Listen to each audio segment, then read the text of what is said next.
From the beginning শিল্পী সমিতি film club এগুলা দলীয় কেন হয়ে যায় আমি জানি না। আমরা শিল্পী, এই সমিতিটা আসলে করা হয়েছে তেমন কোনো উদ্দেশ্য তো ওরকম না, যেখানে যেটা ফিল্মের আমাদের যারা ফিল্ম পরিবার আছে তাদেরকে নিয়ে ফিল্ম ক্লাবটা তৈরি করা হয়েছে। এখানে সবাই আসবে, গল্প করবে, আনন্দ করবে, এটাই আমাদের মূল কাজ, তাই না? এখানে এদের কোনো কিছু করার মতো কিন্তু কোনো কিছু নাই যে ফিল্ম ক্লাব অনেক কিছু উন্নত করে দিবে বা অনেক কিছু তৈরি করে দিবে, আমাদেরকে শিল্পী বানিয়ে দিবে বা এখানে চলচ্চিত্র বানাবে, তা কিন্তু না।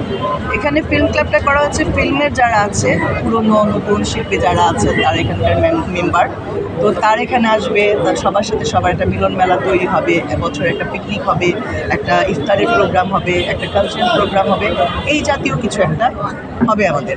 কিন্তু এখন দেখা যায় যে প্রতি বছরই আমি দেখি কোনো গ্রুপ দাঁড়ায়, ফোন করে এই গ্রুপ ওই গ্রুপের বদনাম করে, ওইটা করেছে ওটা করেছে। ভাই এত রেষারেষি কেন? এত রেষারেষি কেন? মানুষ বাঁচে কয়দিন? আমরা কদিন বাঁচবো? কেন আমাদের মধ্যে এত হিংসা বিদ্বেষ তৈরি হয়?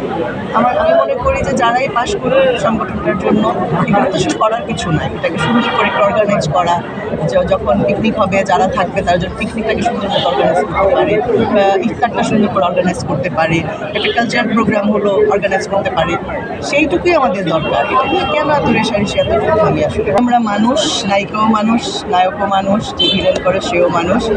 এখন অনেকে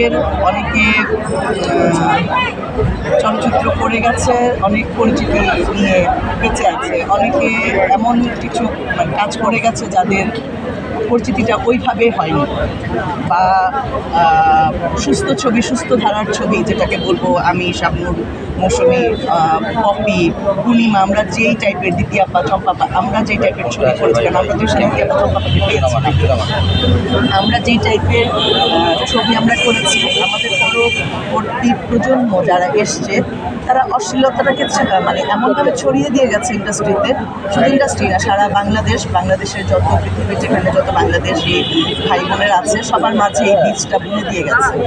এখন অনেকের হয়তো কাজ নাই, ঘরে বসে থেকে কী করবো, আমি নির্বাচনে দাঁড়িয়ে আমি এটা হাসিল করি, যার পার্সোনাল ব্যাপারকে কীভাবে নিজেকে মানুষের সামনে নিয়ে আসবে, তাই না? যেমন প্রতিবারই নির্বাচনের জন্য আমাকেও ডাকা হয়, বলা হয়, সত্যি নির্বাচন তো প্রতি বছরই আমাকে বলা হয় দাঁড়ায়, আমার সময় হয় না, আমি দাঁড়াই না, বা আমার ওই পরিচিতির দরকার নেই, নোংরা পরিচিতিটা আমি চাই।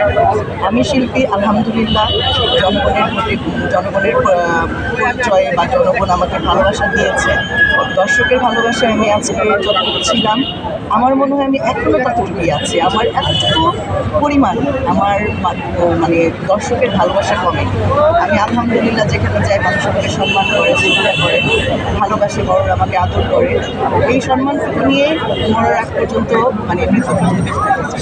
আপনি রেষারেষির কথা বলছিলেন, আমরা দেখি যে শিল্পী সমিতি নির্বাচন আসলেই কিন্তু এই ধরনের রেষারেষিগুলো সৃষ্টি হয়, আসলে কেন হয়?